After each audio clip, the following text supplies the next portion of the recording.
Otto von Bismarck. There is no single adjective to describe him. Some praise him, while others note the blemishes of his career. All opinions aside, he is the man who directed the unification of Germany in 1871, and is for a fact the most successful man to conduct a great state in modern times. The way he did it, through Realpolitik, or the swift techniques of strategy which were almost as smooth as cutting butter with a knife. It was something Europe, the world, had never seen before. Let's take a step back, however, and take the time to properly analyze Germany before the German Empire. Throughout Central Europe reigned countless miniature states, shown in dark gray. This was Europe's German center, and for years it had remained politically fragmented and weak. Why? Well, as part of the German Confederal Treaty, they'd been bounded by the border of a confederation. But confederations give more power to individual states than the central government, and the states already could not see themselves working with each other. Germany was itching for change, and there could not have been a better time for the Iron Chancellor to be born, to move forward the identity of the people in a singular movement through his own means. He was there at the right time. He was the right person at the right time. The conditions across Europe at the time were perfect for Bismarckian characteristics. In 1862, he was appointed prime minister out of fear by the new king, Wilhelm I. It was at this point that Bismarck had become entirely determined and given the power to pursue his goal, expanding Prussia's power by any means necessary, which eventually meant forging a Germany under Prussian leadership. Meanwhile, it is important to note that maintaining the monarchy was a key factor tied into unification. He was heavily conservative. He was dismissive of any kind of liberal constitutionalism or democracy. He learned that such a path could not function, was not realistic for Germany. Bismarck did support democracy, though only for national support. At no point did he have a true interest in liberal reform. And that approach to the world, of being practical, forming alliances out of convenience that could be dissolved at any point to exploit an opportunity, and waiting for the proper moments to advance. It was known as Realpolitik. Bismarck was its creator. He would continue to work with it time and time again. The earliest stages of his career as prime minister begins in Prussia. The liberals dominated the Landtag. Important funds for the Prussian military were consequently denied, and a crisis had arisen. Bismarck swiftly responded.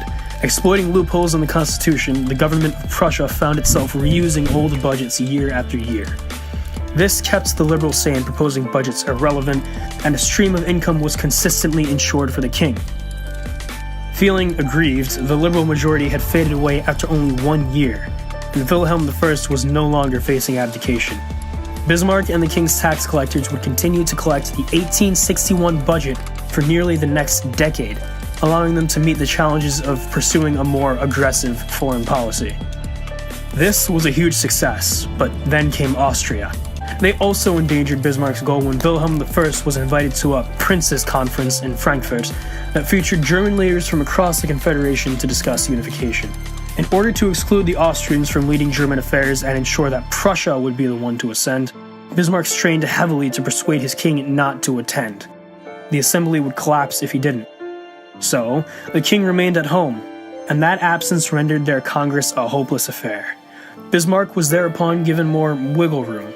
He could now truly begin chasing his goal, except now by using Realpolitik to march to war. Not through speeches and majority decisions will the great questions of the day be decided, but by iron and blood. Otto von Bismarck may have kept the peace subsequent to Germany's unification, but war was undoubtedly a prominent factor in crafting unity in the first place.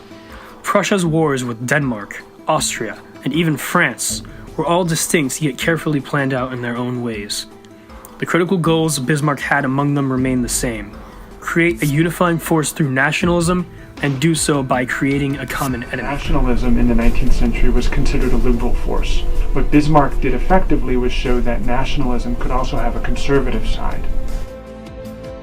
He had the chance to build upon this new sort of nationalism when Denmark greedily annexed the Duchy of Schleswig, which violated a treaty they had with the Prussians. Bismarck did not deal with alternative facts. Bismarck dealt with what he had and tried to manipulate that to achieve the goals he wanted.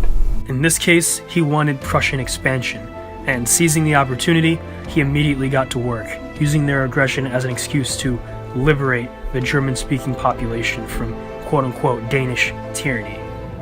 And he even made sure no other power would get involved in the war against Prussians. He gained the friendship of Russia by helping quell a Polish rebellion and promised to grant France territory if they remained neutral. Unusually, Austria, the classic adversary, even signed an alliance with the Prussians against the Danes in what appeared to be Germans helping Germans. But this apparent unity of brotherhood only concealed each power's conflicting expectations. For Bismarck, it was to annex Schleswig and Holstein to Prussia. Having Austria as an ally was just what he needed.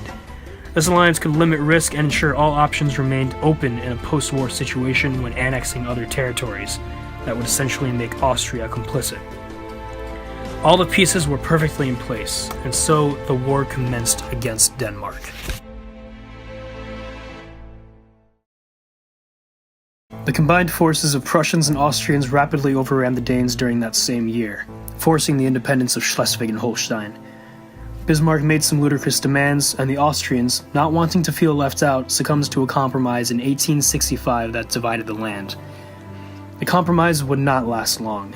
Bismarck used it as a means of buying time until he was sure the Prussians could defeat Austria in an upcoming German war. Notably, a secret alliance with Italy was formulated at the cost of Venice. He knew they were also seeking unity.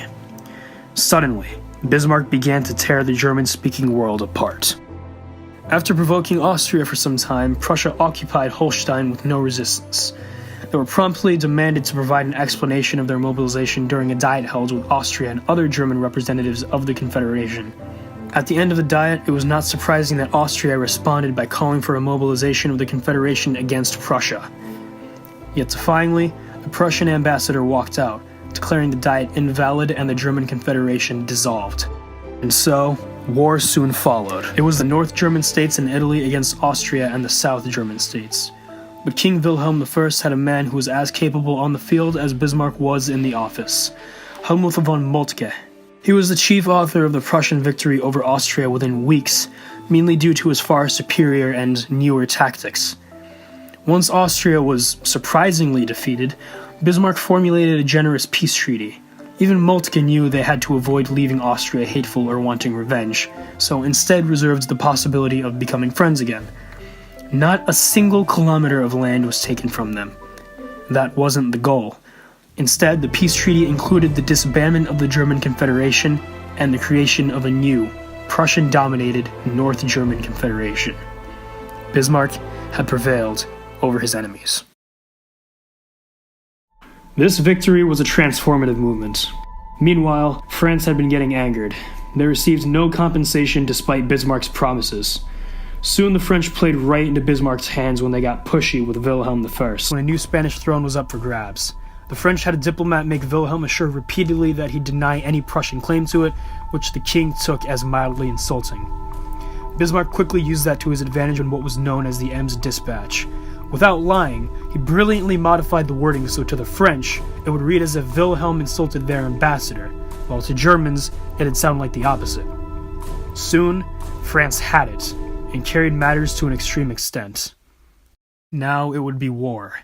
As Bismarck anticipated, the French had invaded and the South German states immediately sided with the Northern Confederation.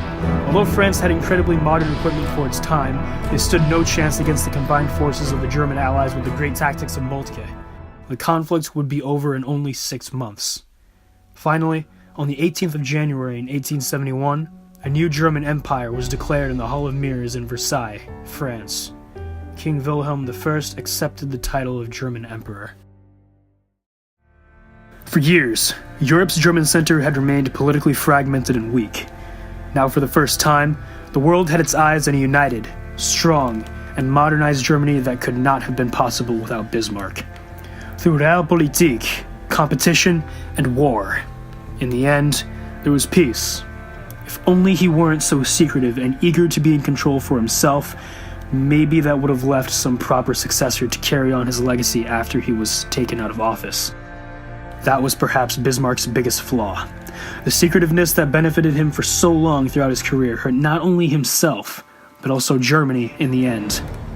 Because of it, everything he had worked for in his lifetime would just wash away in the hands of future leaders.